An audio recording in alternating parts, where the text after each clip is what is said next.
নমস্কার, সংস্কৃতির ফৌজি ফ্যামিলিতে আপনাদের স্বাগত। আজকে ভোর 4টে বেজে গেছে, আমরা উঠেছি। আসলে আমরা অমরনাথে যাচ্ছি, তাই জন্য ও রেডি হয়ে গেছে। আর এখানে ক্রিম মাখছে, তাই বললাম যে তোমার ভিডিও করছি। এটা প্রুফ যে ছেলেরাও ক্রিম মাখে মুখে, তাই ও হাসছে আর বলছে তোমরাও তো মাখো। তো আমরা মাখলে দোষ কোথায়?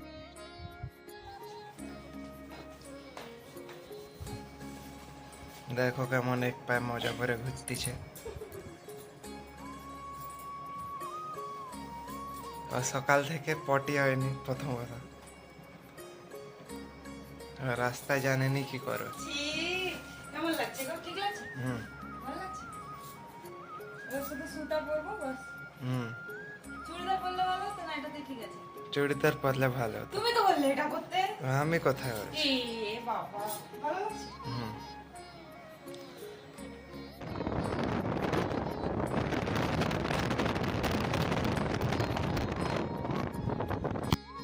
এখানে প্রকৃতির ভিউটা এনজয় করুন। দেখুন কত সুন্দর প্রকৃতির ভিউ। একটা টাইম তো মনেই হচ্ছিল যে এখানে নেমে কিছু ফটো তুলি, কিন্তু দেরি হয়ে যাচ্ছিল বলে তাই ছেড়ে দিলাম।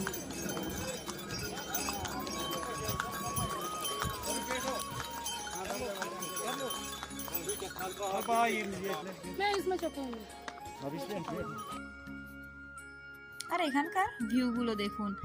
আমরা সবাই ঘোড়ায় উঠে পড়েছিলাম কিছুটা হাঁটার পর, কিন্তু ও বললো যে আমি হেঁটে হেঁটেই পুরোটা যাব, তাই ও উঠলো না। কিছুটা আমাদের সঙ্গে হাঁটলো, আর বাকিটা আমরা আলাদাই হয়ে গেছিলাম। ও আলাদাভাবে যাচ্ছিল আর আমরা ঘোড়ায় আলাদা রাস্তা দিয়ে। আর এখানে দেখুন, ঘোড়ায় বসার পরে আমার ব্যাগের ওয়েটেই মনে হয় আমি সামনের দিকে ঝুঁকে গেছি।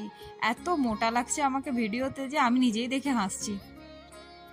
আর সত্যি বলতে জায়গাগুলো এত খাড়াই উতরাই রয়েছে যে ঘোড়াগুলোও যে যাচ্ছে তাতেও আমাদের ভয় লাগছে। আর হেঁটে গেলে লাঠি তো অবশ্যই আপনাদের প্রয়োজন। কিন্তু সত্যি বলতে ভিউগুলোও খুব সুন্দর। আর একদম সাইড থেকে হেলিকপ্টারগুলোও যাচ্ছিল। তো আপনারা যদি হেঁটে যেতে চান হেঁটেও যেতে পারেন, এর জন্য ঘোড়াও রয়েছে। আর এখানে দেখুন, এখানে পাহাড়ের ঝর্ণা থেকে জল আসছে আর ঘোড়াগুলো এটাই খায়। শুধু ঘোড়া নয়, এখানে মানুষরাও আমি কিছু জায়গায় দেখেছি যে এই জলগুলোই খাচ্ছে। আর মুখটা ঢাকার কারণ হচ্ছে ডাইরেক্ট সূর্যের রোদ এখানে পড়ে, তাই আপনাদের স্কিন বা আমাদের স্কিন সবার স্কিন জ্বলে যায়। তাই জন্য মুখ হাত ঢাকা নিয়ে যাওয়াটাই উচিত। আর একটা জায়গায় আমরা এসে রেস্ট করলাম। আর ওকে দেখুন, ওর জামাটা কেমনভাবে ভিজে গেছে। ও অতটা আধা রাস্তায় হেঁটে এসেছে। আর এইটা হচ্ছে পালকি। আপনি যদি ঘোড়ায় বা হেলিকপ্টারে না যেতে চান তাহলে পালকিও রয়েছে, তো পালকিতেও যেতে পারেন। এটাও একটা ঝর্ণা যেখানে ঘোড়াগুলো দাঁড়িয়ে আবার রেস্ট করে, একটু জলপান করে। ভান্ডারা হয়ে আছে, সবাই ভান্ডারায় কাজ হচ্ছে।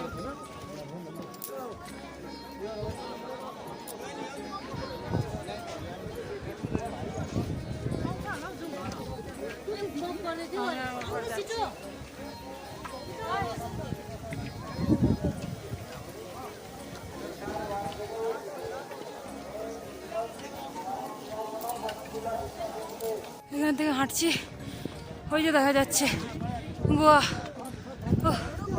জানি না কতক্ষণে পৌঁছাবো। অনেকটা হাঁটার পর আমরা প্রায় পৌঁছে গেলাম। ঘোড়া থেকে নেমে আপনাকে আরো অনেকটা হাঁটতে হবে। আর ওই যে দেখা যাচ্ছে ওটাই গুহা। আর ওর ভেতরেই রয়েছে অমরনাথের মহাদেব, যেখানে বাবা দেবী পার্বতী অমর কথা শুনিয়েছিলেন।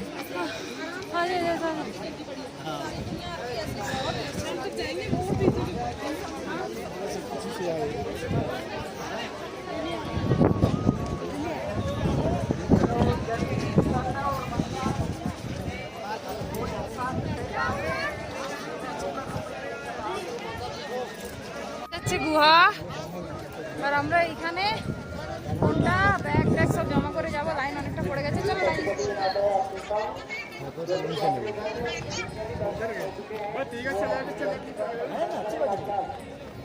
অনেকটা লাইন পড়ে গেছে, অবস্থা খুব খারাপ হয়ে গেছে। দেখো লাইন কতটা।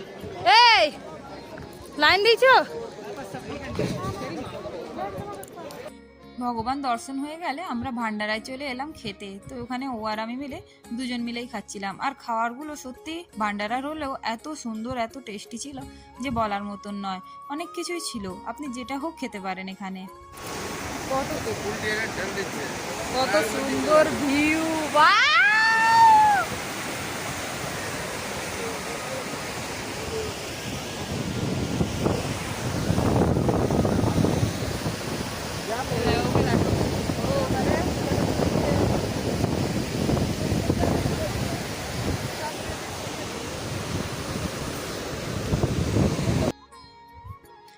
আর সবাই বলে পাথর দিয়ে এই রকম বানালে নাকি আপনি যেরকম তলা বানাবেন তত তলা বাড়ি বানাতে পারেন। মানে আমি যখন বানাই এটা তখন জানতাম না, আমি রাজি করে এইখানে নিয়ে এসেছি। ভিডিওটা কর, ব্যাগটা খুলে রাখো।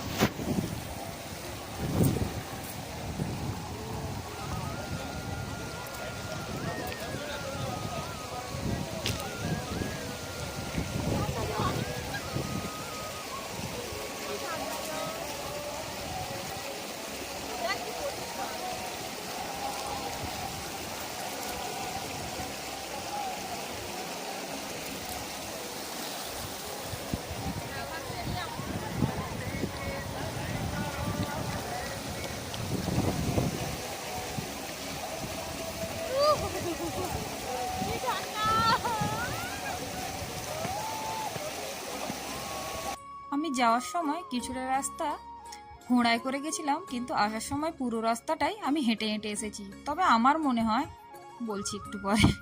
আর এখানে দেখুন যে এটা হচ্ছে বরফের দেওয়াল, পুরো বরফ দিয়ে ভর্তি। তো ও বলছে একটু খেয়ে নাও, তো আমি সেটাই ওকে মিছামিছি করে খেয়ে দেখাচ্ছি যে হ্যাঁ খেয়ে নিয়েছি। এটা পাহাড়ি চুয়া। হ্যালো, আরে দেখা নেই, এত বড় বড় আছে। আরে লাদা গেছে না তখন এরকম। ও মা গো, কে রে? বড়ে বড়ে হোল করে দেখতে। এটা কি বলো তো, এটা হচ্ছে সেই বড় ভোলা দেখনি তো, ওই জন্য যা। यार তবে আমার পার্সোনালি মনে হয় যে ওঠার থেকে নামাতে আরো বেশি কষ্ট, কেননা এখানে পায়ে প্রচন্ড পরিমাণে ব্যথা করে। আর আমি নামতে নামতে একটা জায়গায় চোট খেয়ে গেছিলাম। এই দেখুন, আমার মোচ চলে আসায় আমাকে ওখানে ডাক্তারের কাছে নিয়ে গেছি।